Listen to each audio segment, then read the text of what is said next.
My name is Abdul Raouf. I was born in Amman, Jordan, and I live in the east side of Amman. Very nice place, it's not high class place, The east side is for middle class people, poor people, whatever. It's an old area, yeah. My parents, they came from Jaffa, Palestine. They came 1948. They've been kicked out of there just like the others. When the refugees, they came from Palestine to Jordan, and they lived in Jordan.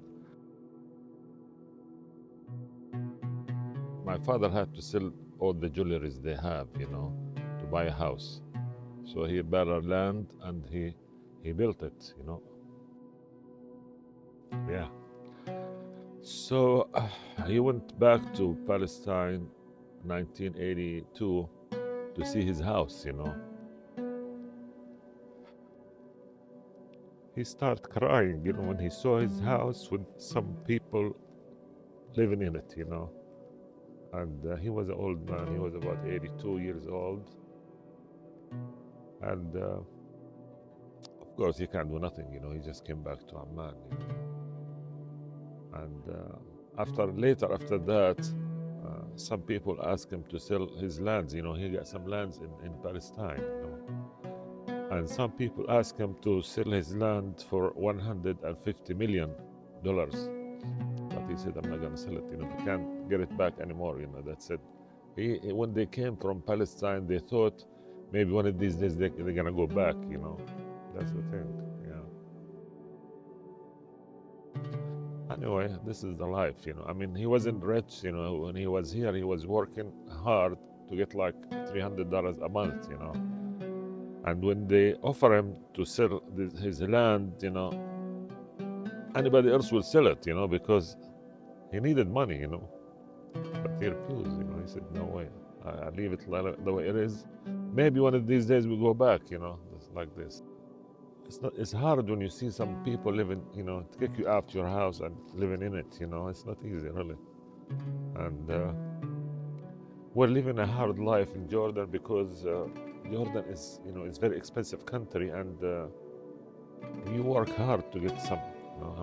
I got my boy out of school when he was 18 to help me, to work and help me.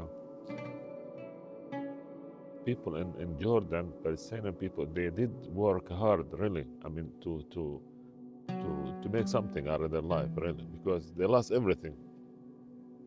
We had stable in Palestine. We had horses. We had, they were very rich in Palestine, really, my family. But here is different, because you lost everything, really. Yeah. The last time I went there was 1966, before the second occupied for the West Bank.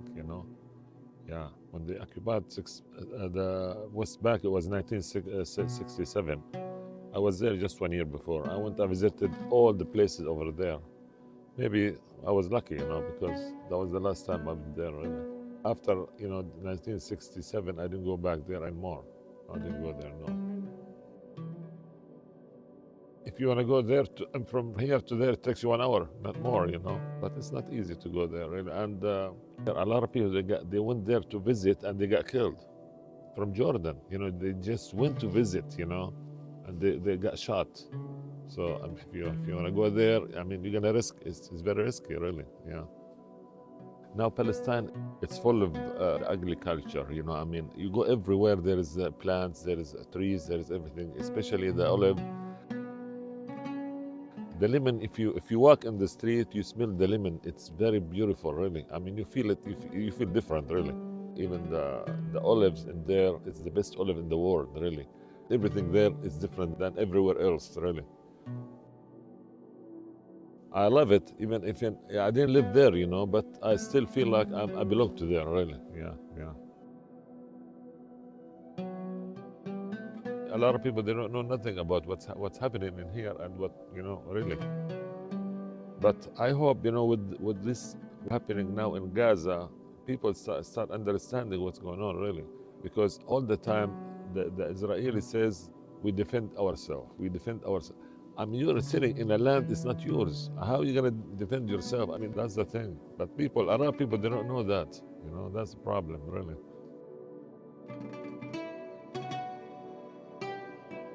Anyway, we accept it because we believe, you know, one of these days we might go back. You know, really, one of these days something's gonna happen to make us go back. We don't know, but we still believe that our land it has to go come back. Really, yeah. Life is not easy, you know, but you have to live it anyhow, another, really.